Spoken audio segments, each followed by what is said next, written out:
നമസ്കാരം. ഇപ്പം 2-3 ദിവസമായി സോഷ്യൽ മീഡിയയിൽ കുഞ്ഞു ബാലനെ കൊന്ന വാർത്തയാണ് ഞങ്ങൾ കേട്ടുകൊണ്ടിരിക്കുന്നത്.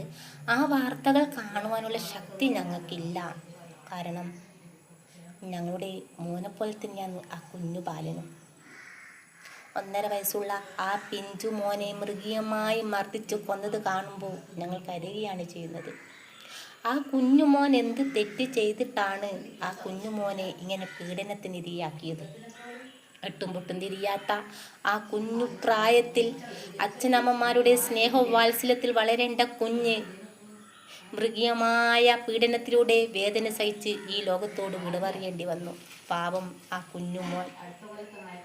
ഈ ഭൂമിയിൽ എത്ര കാലം ജീവിക്കേണ്ട കുഞ്ഞാണ് ആ കുഞ്ഞുമോൻ. അവനെയല്ലേ ആ നിഷ്ഠുരന്മാർ കൊന്നൊടുക്കിയത്.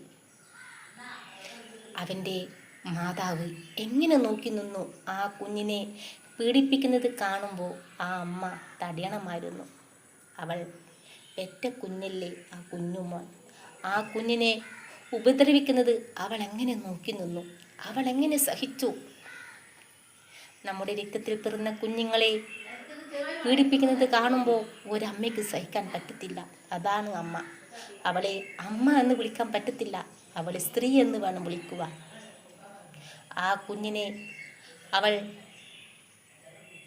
നോവ് സഹിച്ച് പെറ്റതാണെങ്കിൽ ആ കുഞ്ഞിനെ പീഡനത്തിനിട്ടുകൊടുക്കാൻ അവൾ തയ്യാറാകുമായിരുന്നില്ല. ആ കുഞ്ഞിനെ സംരക്ഷിക്കുമായിരുന്നു. പക്ഷേ ആ കുഞ്ഞിനെ സംരക്ഷിക്കേണ്ട സ്ഥാനത്ത് ആ കുഞ്ഞിനെ പീഡനത്തിനിട്ടുകൊടുത്തു. അതുകൊണ്ട് ആ സ്ത്രീയെ അമ്മ എന്ന് വിളിക്കാൻ കൊള്ളില്ല. സ്ത്രീയെ, നാളെ നീ ഒരു ദിവസം മരണപ്പെടും മകളെ. നിന്റെ ആത്മീയമായ ശരീരത്തെ ചോദ്യം ചെയ്യുവാൻ തമ്പുരാൻ അവിടെ ഒരുങ്ങിയിട്ടുണ്ട്. എൻ്റെ പിതാവെല്ലാം കണ്ടിട്ടുണ്ട് മകളെ ആ കുഞ്ഞു ബാലനെ പീഡിപ്പിച്ചത്. നിന്നെ ന്യായവിസ്താരത്തിന് മുന്നേ യോഗ്യമാക്കുമ്പോൾ ആ കുഞ്ഞിനെ മടിയിൽ വെച്ചുകൊണ്ട് എൻ്റെ സ്വർഗീയ പിതാവാൻ ദൈവം നിന്നോട് ന്യായം വിധിക്കും മകളെ. അന്ന് നീ ആ കുഞ്ഞിൻ്റെ മുഖത്ത് നോക്കി നീ ലജ്ജിതരായി നിൻ്റെ മുഖം താഴ്ത്തേണ്ടി വരും. നിനക്ക് ആ കുഞ്ഞിനെ നോക്കുവാനുള്ള ശക്തി ഉണ്ടാകത്തില്ല. ആ കുഞ്ഞും തമ്പുരാനും കൂടി നിന്നെ വിധിച്ചിരിക്കും. അത് ഉറപ്പാണ് കേട്ടോ.